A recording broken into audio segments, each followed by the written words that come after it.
Hey everyone, welcome to the podcast. I'm Chris Collier, and this is Conquer with Chris, the podcast you don't want to miss. Today we have a super excellent guest, Darrisa Lewis. Darrisa, welcome to the show. Hey, how's it going? Great, thanks for being here today. Tell the people a little bit about yourself, where you live, kind of what you do. All right. Well, I'm from Tracy, California, and I've been a teacher for the past 5 to 6 years, but I recently switched over to really pursuing my entrepreneurial path, and I just can't wait to share that with you guys and how that's been for me. Well, here we go. You get the opportunity to share. Because I think like teachers have a unique opportunity during coronavirus, and now that we're coming out of it, I think teachers might have a chance, a lot of them have a chance to grab that brass ring they've never had a chance to grab, because the education industry, the online education industry, is a $72 billion industry.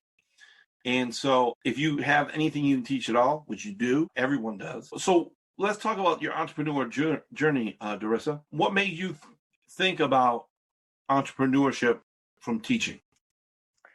Well, I've always had that entrepreneurial type spirit ever since I was younger, but I never really pursued it. I always had thoughts and never really put any action behind those thoughts. And just recently, over the past couple of years, I've been able to explore that a little bit more. And each step that I took, I got a little bit closer to where I'm at today.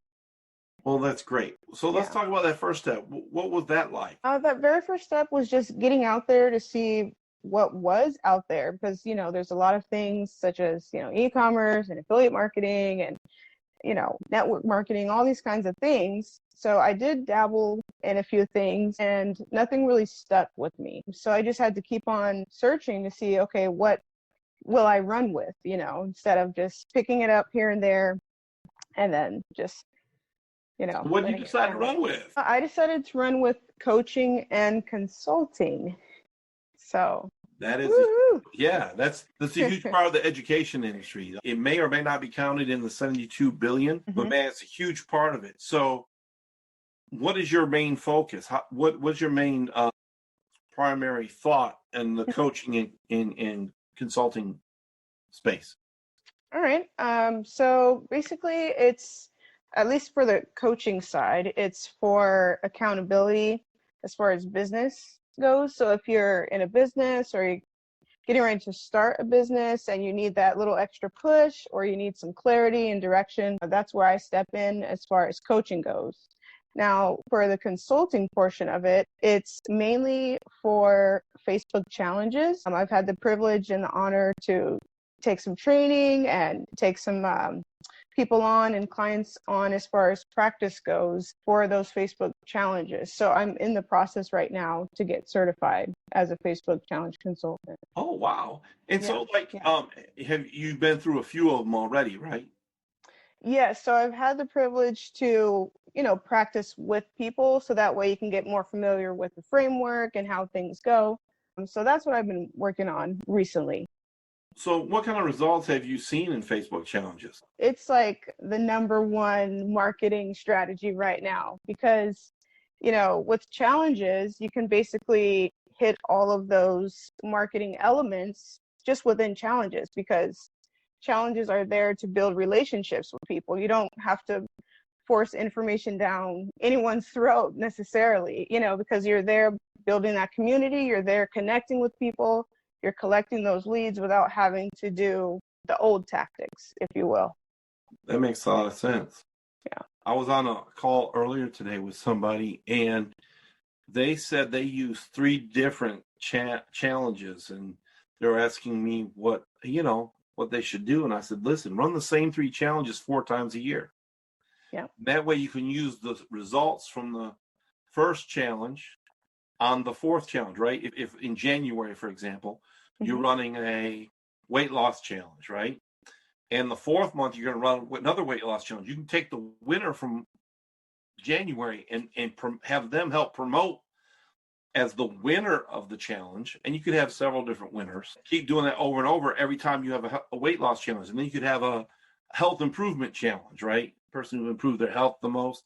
And that may have or may not have anything to do with losing weight. It could just be they're just in better health. Maybe they were able to beat diabetes or some kidney malfunction or something of that nature because of how they ate, right? Or maybe they then you can have a recruitment challenge, right? So on the third month. So if you keep replaying those, you can just pull from the past that help benefit the future. So what's your plans for that kind of process? Do you have a thought in mind of how you're going to help people with the Facebook challenges? Yes, I actually have a couple of ideas that I'm kind of bouncing around right now. For me specifically, I want to focus on affiliate promotion. So that's what I want to allow my niche to be as far as the Facebook challenges goes. But I want to help millennial women basically, do what I'm doing. So that way they can kind of have that freedom and maybe even teach other people and start their own thing. So that's kind of the direction that I'm leaning towards, just focusing on affiliate promotions and then helping those millennial women kind of break free. Gotcha. That sounds great. And where can people find you? Well, I'm pretty flexible with my schedule right now. So if people want to get in touch and schedule something, just go to calendly.com /motivated success. And you could just book me right there, free session, and that will give me a chance to connect and see what your goals are, what your questions are. And so, yeah, I'm pretty open. So. Are you on Facebook or any social media Oh, platforms? yes. Sorry about that. I am on Facebook and Instagram. You can find me under my name, Darrisa Lewis, and you'll see a picture of me right there. And what's your favorite quote, Darrisa? Oh, boy. So my favorite quote is, if at first you don't succeed, try, and try again. Now, this really, man, it speaks to me so much because when I was a teacher, before I became a teacher, actually, I had some feedback from my family and friends, mainly my family, but they were always telling me, oh, no, don't go into teaching. It doesn't pay much. What are you going to do with that? And so I just never let that get to me. And even when I was going through those obstacles and those challenges during that time, I just kept on pushing. And even with getting my degree, they were always, on my back about it, but I just kept on pushing.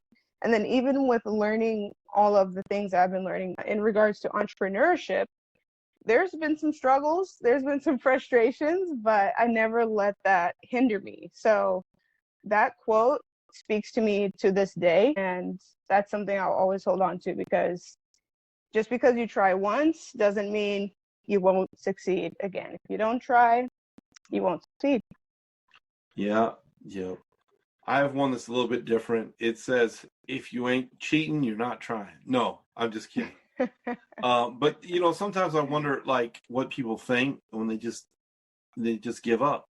So if you're not almost as long as it's not illegal, immoral, or unethical, you do everything in your power to succeed, because it's a duty you have to your fellow mankind, fellow woman, anybody out there. You have that obligation to be successful, because if Darissa's not successful, there may be somebody that doesn't get reached and they won't become successful because she wasn't successful. So we all have to help each other become successful. And that's why I started this podcast. It's so people can hear different voices, see different types of people, and hear how they became successful. Darrisa, I wish you all the success in the world. I want to thank you for being my guest today. Thank you. I want to thank, you're so welcome. I want to thank each of my people listening. Please like, share, subscribe, depending on what platform you're on. If you're on YouTube, please hit the notification bell so you get the freshest content we have. Thank you so much. Have a great day.